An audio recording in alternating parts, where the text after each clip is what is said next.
Sobat Maestro, sesaat lagi kita akan bersama-sama mengikuti program Suara Gembala bersama Pendeta Cheng Kim Guan dari GBT Bukit Moria. Selamat mendengarkan.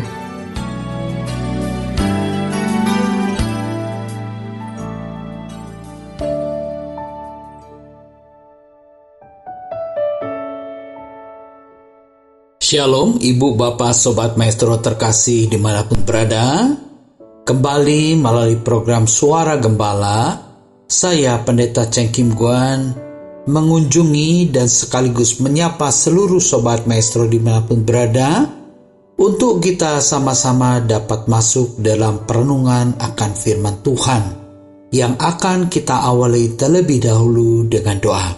Mari kita masuk di dalam doa. Kembali kami menghadap tahta anugerah-Mu ya Bapa. Kami mengucap syukur karena bukti kasih setia-Mu demikian nyata berlimpah bagi kehidupan kami masing-masing. Sehingga jika kami ada sebagaimana kami ada saat ini menjadi bukti nyata semua karena kasih dan kebaikan Tuhan. Dan saat ini kami membuka hati, mempersiapkan diri untuk bersekutu dengan kebenaran firman-Mu.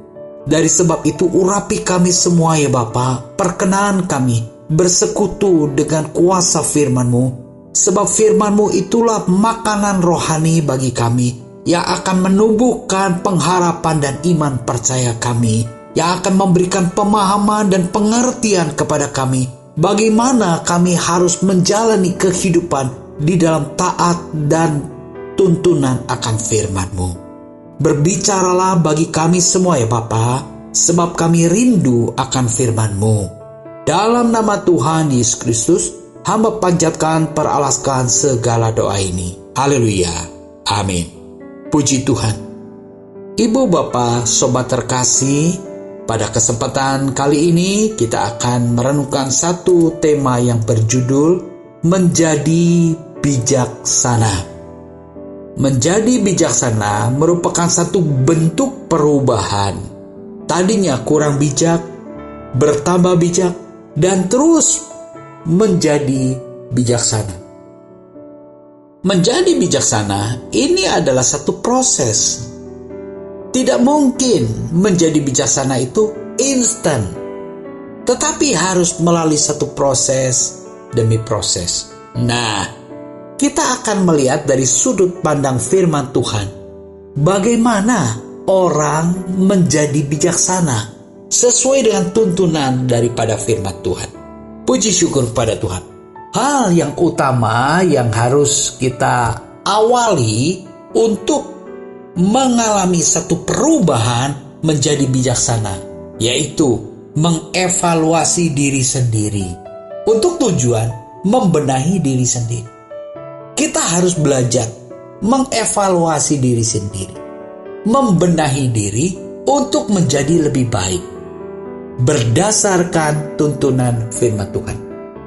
Ya, karena orang ini kan sekarang ini tergaung, terberitakan harus berani berubah. Ya, berubah ke arah mana? Perubahan selalu mendatangkan dua dampak. Dampak menjadi dampak positif, berubah menjadi hal yang lebih baik, atau berubah menjadi tidak baik. Jangan asal kita berubah. Nah, baik, mari kita akan renungkan apa yang diarahkan menjadi tuntunan yang diberikan oleh Rasul Paulus kepada sidang jemaat di Efesus. Kita akan lihat Efesus 5 ayat yang ke-15.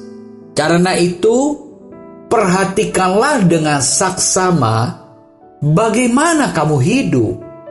Janganlah seperti orang bebal, tetapi seperti orang arif. Nah, ini nasihat seorang rohaniawan, Rasul Paulus.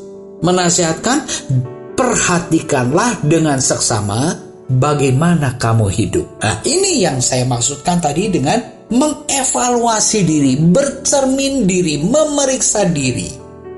Paling tidak enak bukan kalau kita dievaluasi sama orang lain. Paling tidak enak bukan kalau kita ditegur oleh orang. Baiklah, kita belajar memeriksa diri sendiri. Dikatakan, janganlah seperti orang bebal. Orang bebal tuh orang keras kepala. Memang punya prinsip. Tetapi jika prinsipnya salah, itu sangat membahayakan dan sangat merugikan. Maka sebab itu, kita kembali kepada tuntunan firman Tuhan. Agar kita punya prinsip, kita punya pandangan hidup. Itu bukan seperti orang yang bebal. Orang yang bebal itu keras kepala, tidak bisa dikasih tahu. Pas prinsip dan kekerasan prinsipnya itu sesuatu hal yang tidak baik. Itulah namanya kebebalan. Kalau orang Sunda bilang hese di bejaan, merekedeweng. Nah, itulah istilah-istilah bebal. Tetapi Rasul Paulus mengingatkan, hiduplah sebagai orang arif, orang yang bijaksana. Nah, bagaimana? Ada rahasia, cara untuk menjadi bijaksana sesuai dengan tuntunan Tuhan. Bahkan Tuhan Yesus sendiri berbicara di dalam Matius 7 ayat yang ke-24. Dikatakan, setiap orang yang mendengarkan perkataanku ini dan melakukannya, ia sama dengan orang yang bijaksana yang mendirikan rumahnya di atas batu. Ini Tuhan Yesus sendiri berbicara. Setiap orang yang mendengarkan perkataanku ini dan melakukannya. Wah, ia sama dengan orang yang bijaksana. Orang yang bijaksana. Jadi Tuhan sendiri memberikan panduan bagaimana cara seseorang agar berubah menjadi bijaksana.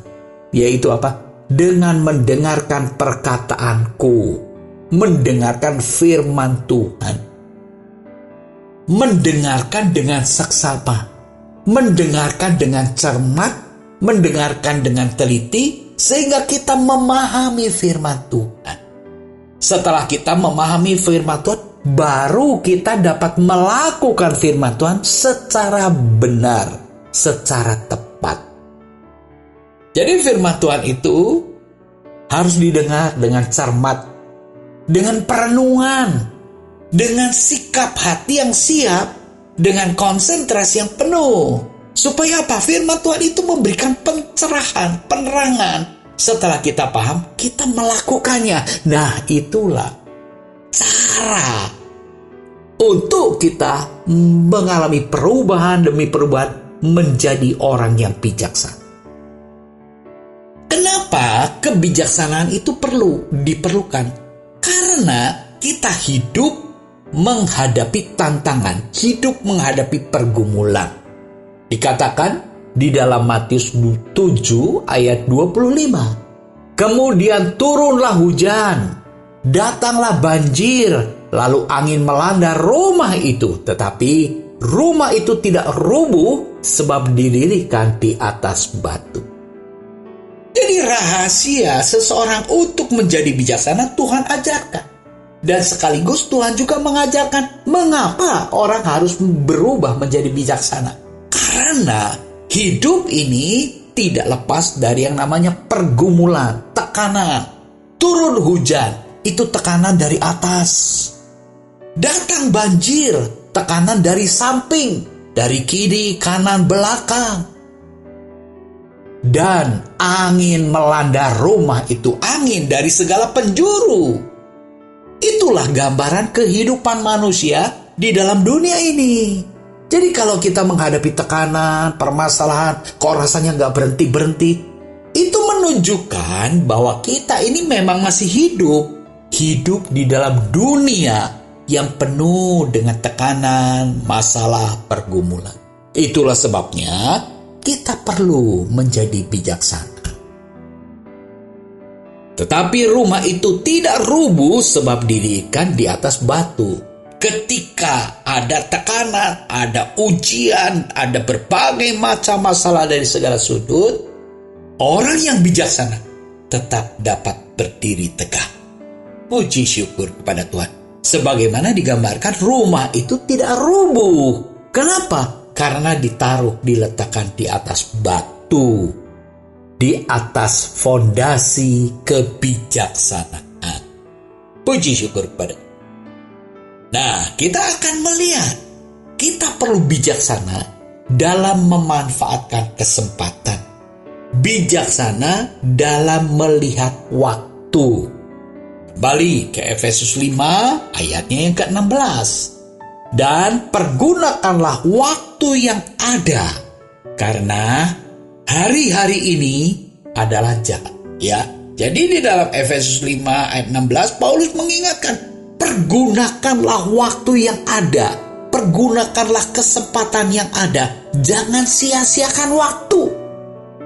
Tetapi apa? Pergunakan waktu yang ada. Kenapa? Karena hari-hari ini jahat, penuh dengan tantangan, penuh dengan pergumulan dari berbagai sisi, berbagai sudut kehidupan.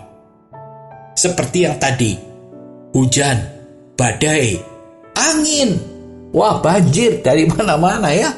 Nah, sekarang ini kita hidup di dalam bumi bergoncang, tempat kita berpijak ini terjadi gempa, lalu banjir, longsor ya, lalu meletus gunung berapi. Wah, ini mengerikan. Bukan saja kesulitan karena alam. Nah, kesulitan ekonomi, kesulitan dalam sisi kesehatan, politik yang memanas, yang membuat kita resah gelisah. Ini semua sedang kita hadapi. Oleh sebab itu kita betul-betul harus memanfaatkan kesempatan yang ada. Sebab itu di dalam ayat yang ke-17, Efesus 5:17, sebab itu janganlah kamu bodoh. Sekali lagi ditegaskan, jangan bodoh. Di dalam ayat yang sebelumnya, ayat yang ke-15, jangan bebal. Nah, di dalam ayat yang ke-17, jangan bodoh. Tetapi usahakanlah supaya kamu mengerti kehendak Allah. Usahakan supaya kamu mengerti kehendak Allah. Memahami firman Tuhan, karena merenungkan firman Tuhan dan melakukan firman Tuhan. Itu ya, rahasia untuk bijak. Nah, kita akan lihat kenapa Paulus berani-beraninya mengatakan janganlah kamu bodoh. Tuhan Yesus pun menggambarkan orang yang bodoh itu seperti apa. Kembali kita melihat Matius 7 ayat yang ke-26. Tetapi setiap orang yang mendengar perkataanku ini dan tidak melakukannya, ia sama dengan orang yang bodoh yang mendirikan rumahnya di atas pasir. Ini Tuhan Yesus katakan. Orang yang bodoh itu seperti apa sih? Nah ini, mendengarkan perkataanku ini dan tidak melakukannya. Mendengar firman Tuhan tapi tidak melakukannya. Ada berbagai alasan. Mendengar firman Tuhan asal mendengar, jadi tidak tahu harus bagaimana melakukan.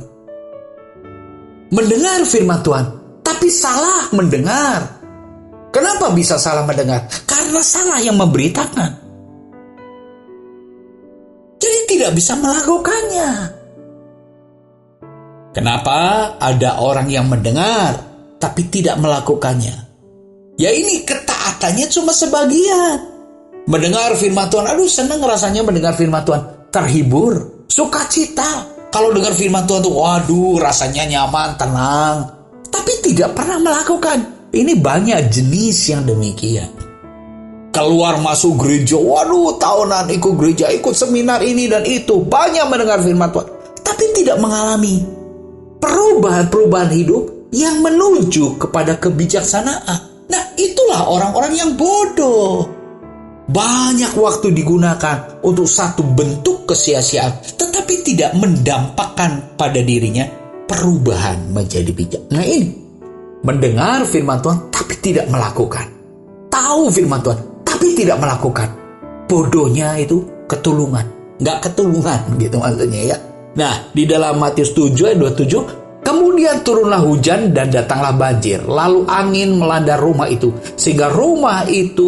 sehingga rubuhlah rumah itu dan hebatlah kerusakannya. Mengalami kehancuran, mengalami kerusakan total. Kenapa? Karena tidak melakukan firman Tuhan.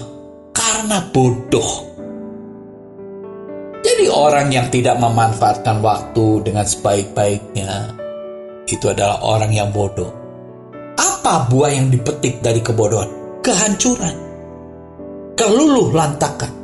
Diumpamakan kemudian turunlah hujan, datanglah banjir, lalu angin melanda rumah itu sehingga rubuhlah rumah itu dan besarlah kerusakannya. Jadi ibu bapak saudara terkasih, dengan istilah peringatan Paulus, jangan sampai kamu menjadi bebal, jangan bodoh, lalu kita juga menangkap apa pesan Tuhan tentang orang yang bodoh, itu akan mengakibatkan kehancuran. Orang bodoh tidak bisa bertahan menghadapi tantangan hidup. Nah, sekarang ini sedang diuji betul-betul apakah kita ini bijak atau bodoh di dalam kehidupan nyata kita saat ini. Apalagi tahun depan ya, kita menghadapi ujung tahun 2022. Kita menghadapi tahun 2023 diperhadapkan dengan ekonomi yang makin curam, makin gelap, makin menggelisahkan. Bagaimana? Nah itulah. Kita perlu hidup dengan bijaksana. Sehingga rencana kita bijaksana, keputusan kita bijaksana, tindakan kita bijaksana. Ini yang harus ada dan diimplementasikan, diaplikasikan di dalam kehidupan anak-anak Tuhan. Kembali ke Efesus 5 ayat yang ke-18 dikatakan, dan janganlah kamu mabuk oleh anggur, karena anggur menimbulkan hawa nafsu, tetapi hendaklah kamu penuh dengan roh. Puji syukur kepada Tuhan. Nah ini Paulus memberikan tips-tips agar kita tidak bodoh, agar kita tidak bebal. Jangan dimabukkan oleh anggur. Orang mabuk itu setengah sadar. Kadang-kadang sadar, kadang-kadang tidak. Kadang-kadang on, kadang-kadang off. Ibu bapak saudara terkasih, orang mabuk itu hilang kesadarannya. Masih hidup, masih sadar, tetapi tidak sepenuhnya sadar. Dikatakan kemabukan itu menimbulkan hawa nafsu. Kita harus betul-betul memperhatikan, apakah kita ini dikuasai oleh hawa nafsu? Atau kita ini dikuasai oleh roh? Hati-hati. Hawa nafsu ini sangat menguasai keinginan kita. Nah, kita bisa mengevaluasi diri. Apa sih keinginan-keinginan kita ini? Kalau keinginan-keinginan kita ini terus menyeret kita untuk hidup dan nyaman dengan dosa, itu artinya kita itu sedang bodoh.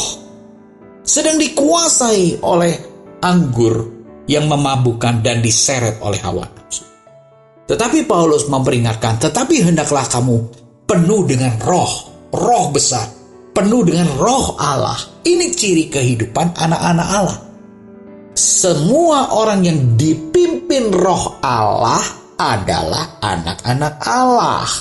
Jadi roh Allah atau Roh Kudus itu sifatnya memimpin, menuntun, perlu ditaati. Ya, ini harus kita pahami.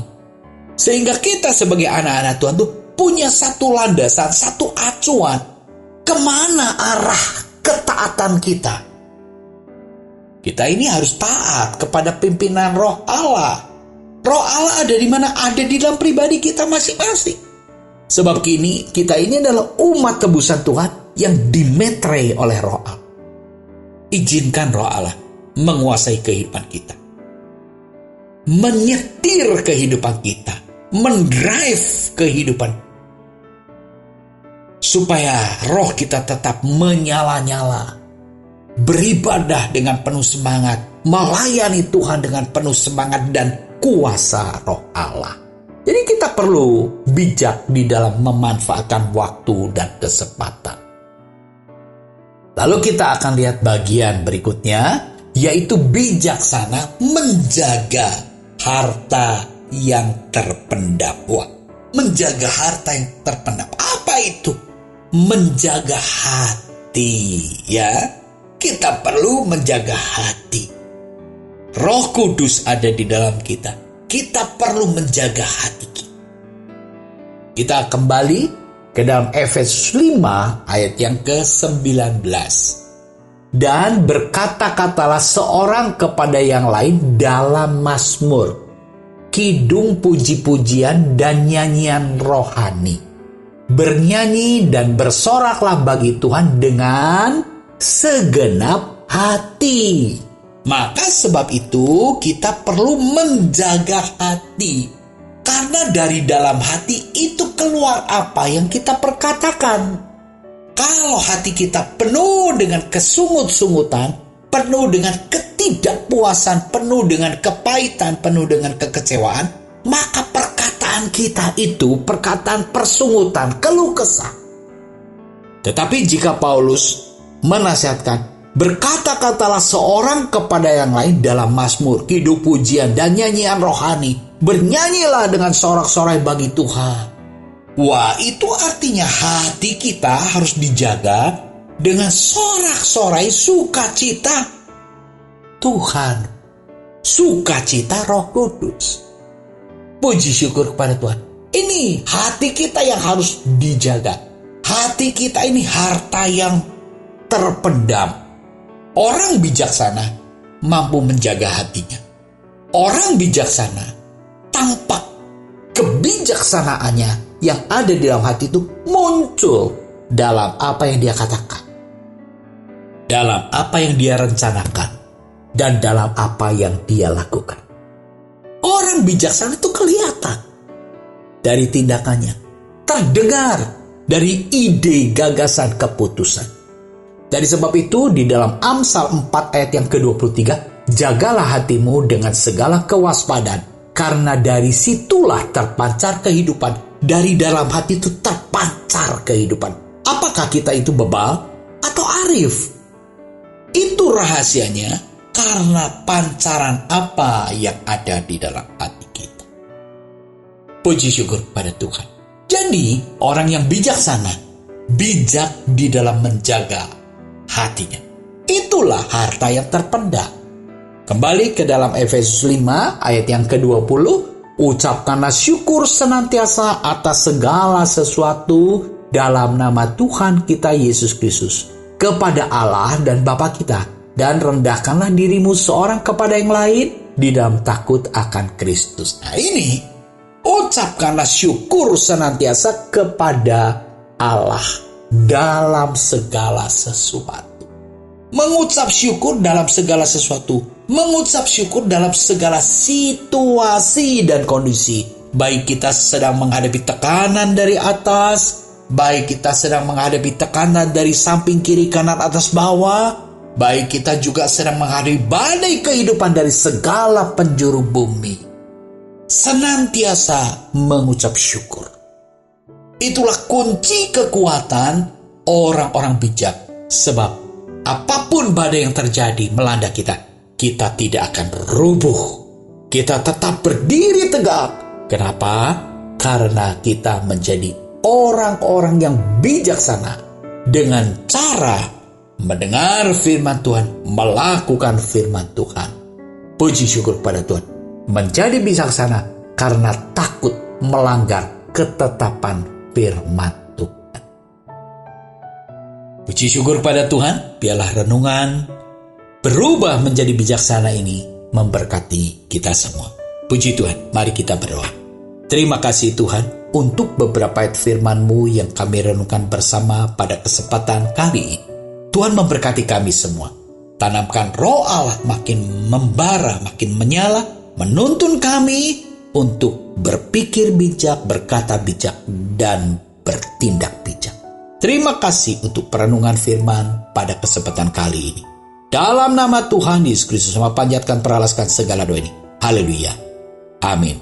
Shalom seluruh Sobat Maestro dimanapun berada. Tuhan memberkati kita semua. Amin.